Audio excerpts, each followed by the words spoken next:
প্রায় 7 মাস পর সোমবার সন্দেশখালীতে গিয়েছিলেন মুখ্যমন্ত্রী।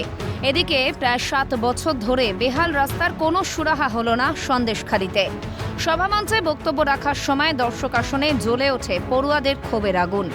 সন্দেশখালীর তুষখালী থেকে মণিপুর প্রায় 12 কিলোমিটার রাস্তার বেহাল দশার ছবিটা মুঠোফোনে বন্দি করে পেশ করেন সংবাদ মাধ্যমের ক্যামেরার সামনে।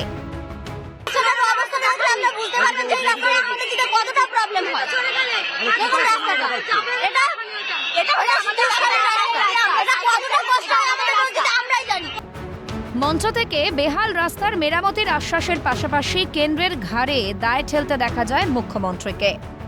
রাস্তা ব্রিজ নতুন করে বলবো না, আমরা অনেক রাস্তা করেছি। আমি দেখতে পাচ্ছি না দূর থেকে, ওই যে একখানা ব্রিজ দিলাম এক্ষুনি, একটা দিয়েছি, তোমরা বলছো এটা আমি নজরে রাখবো। একবারে তো সব হয় না, আস্তে আস্তে বাবু, টাকাটা জোগাড় করতে হয়, তো কেন্দ্রীয় সরকার টাকা দেয় না। সোমবারের পর মঙ্গলবারও নিভল না ক্ষোভের আগুন।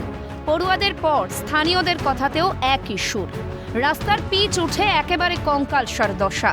পথশ্রী প্রকল্পের হতশ্রী অবস্থায় প্রাণ ওষ্ঠাগত সন্দেশখালীর বাসিন্দাদের। আজকে তো না, অন্তত 5-7 বছর এরকমই হয়ে দিই, কোনো সোজা হয় না। আপনারা জানি যে এলাকার যারা আর কি এ তো চোখ পড়ে না মানুষের। এদের সবাইকে জানিয়েছি, আমরা বিক্ষোভ জানিয়েছিলাম। তারপর ওনারা বললো যে আমরা জানুয়ারি 15 তারিখে মাল ফেলে দেবো, রাস্তা বানিয়ে দেবো, এই সমস্ত বলা আছে। এখন জানুয়ারি 15 পর্যন্ত আমরা অপেক্ষায় আছি। উদ্বোধন হওয়ার ছিল, কেন হয়নি সেটাও তো আমরা বলতে চাইছি। আপনারা কি চান? আমরা চাই রাস্তাটা আমাদের হোক।